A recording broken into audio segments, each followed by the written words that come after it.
So this is one of those moments where common sense eludes the content creator. Yes, this thing is so cool. I was having so much fun with it. Then I decided I needed it to go faster to get some bigger air. Common sense would tell you that when you look at it and the motor's covered up, the speed controller's covered up, there's gonna be a lot of heat in there and you shouldn't put a bigger battery on it, but somehow it looks like there's 3S battery here attached to it, which doesn't belong in there.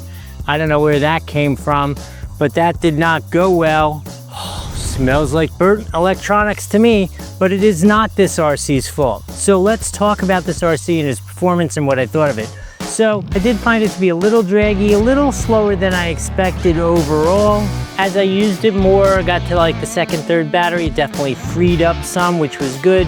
I will say also that the suspension, while I wasn't sure how good it would be, was definitely better than I expected, with a caveat. I believe this RC is more oriented towards driving it on the street, maybe driving it on like a real tight gravel or hard packed dirt. I think it would be really happy there. As you saw, lots of my video here is on very loamy, sandy kind of stuff. And for some reason, with all of this looks like large amounts of potential travel, the suspension was not very subtle in terms of like gliding over the bumps and that stuff. I mean, it bounded and bounced over the bumps, those kind of things. Never broke anything, so that was all good. But at the same time, wasn't exactly a high performance off-road machine. So I think my conclusion is, if you're looking for an entry-level RC, somebody that's looking for like a pink Raptor, this is really a very solid unit for its price point. I think it's going to be reliable. I think you're going to enjoy playing with it.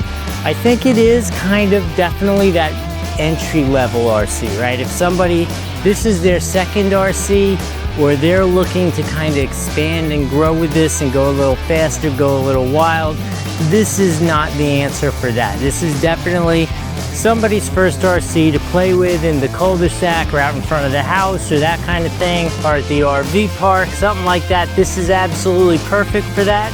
But if you're looking for more of a like RC experience, I think this is not exactly the truck for that. I don't think that's some huge new discovery that I just made, but I'm just reiterating that's what I found. I do find also that the wheelie bars is a little bit of a joke. Even with the oversized battery that didn't belong in here, I was never able to get it to go up in the air at all. Again, seems appropriate to me, but why do we have a wheelie bar on it? I don't know, because it's never gonna wheelie. Anyway, that's my review, and if you're that person looking for the entry-level cool pink Raptor, this is the one to get. Right here on the screen, you're gonna find a link if you use that, or the link down in the description. Either one help out the channel a little bit, and I'm gonna say thank you in advance. Doesn't cost you anything extra, but definitely helps us get more toys, especially if I'm gonna break them like this. Anyway, please remember to like the video and subscribe if you wanna see me melt down more RC cars. I hope this was helpful. We'll see you in the next video. All right, welcome to the past. You've seen the adventure, you've seen the review, and now you wanna know what's inside this box. So do I, you're way ahead of me. But let's open it, see what's inside, and talk about it. Okay, so you've seen this. I'm getting in here for the first time. Oh, look at that. Let's start with the basics. I am such a fan of the larger scale vehicles, and I am so excited to see that they now have these things. This is genuine pink, right? We're trying to encourage those young ladies to play with these things, although I am going to have a grand old time. I don't care that it's pink. Before we get into this, let's look at what it comes with. We got one 3S battery, second 3S battery. This bag, we have a charger, basic screwdriver, basic utility tool, and a couple spare nuts and bolts. Here is a standard remote control. It is the plastic handle. I don't know why. I really do prefer the foam. It seems like a little thing, but I do like that better. A steering trim and a speed trim.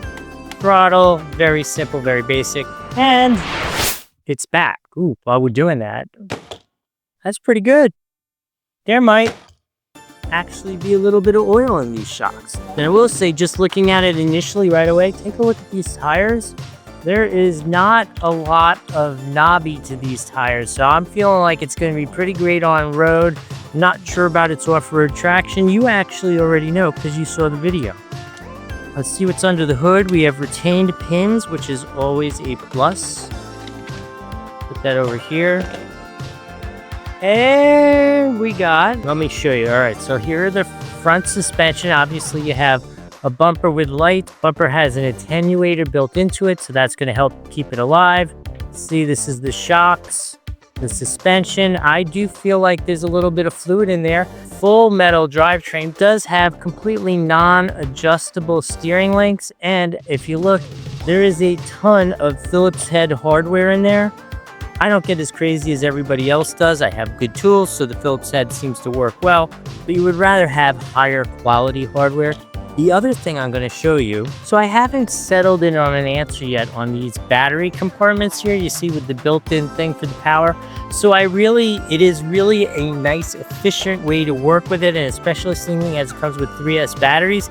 That part is really nice, but it also means you can really only use these 3S batteries, and you need to buy yourself an adapter if you're going to charge it on an aftermarket charger. The ESC and the motor are fully covered, so you would know better than I did. Were there cooling issues with this, or was it just fine? Again, you can see that full metal drivetrain. In the back, it has a wheelie bar, as well as those oil-filled shocks for the rear suspension. Look at these lower control arms. These things are beefy. Also, just so you can see, that whole rear suspension is completely not adjustable as well. But I really do not believe at this price point anybody's adjusting this stuff. Last thing I will show you, in the back and in the front, there are these little, they kind of look like skid plates, but they're really just aluminum blocks connecting the front suspension to the chassis, as well as the rear to the chassis, just beefing things up. Anyway, you've seen pretty much the details of it. You already saw it run, you already saw the review, you saw the fun stuff. You're still sitting here, so I think you might be looking to get one of these. I'm just going to remind you, the link in the description is helpful for the channel. Doesn't cost you anything extra. Thank you in advance. Anyway, I hope this was helpful, and I'll see you in the next video.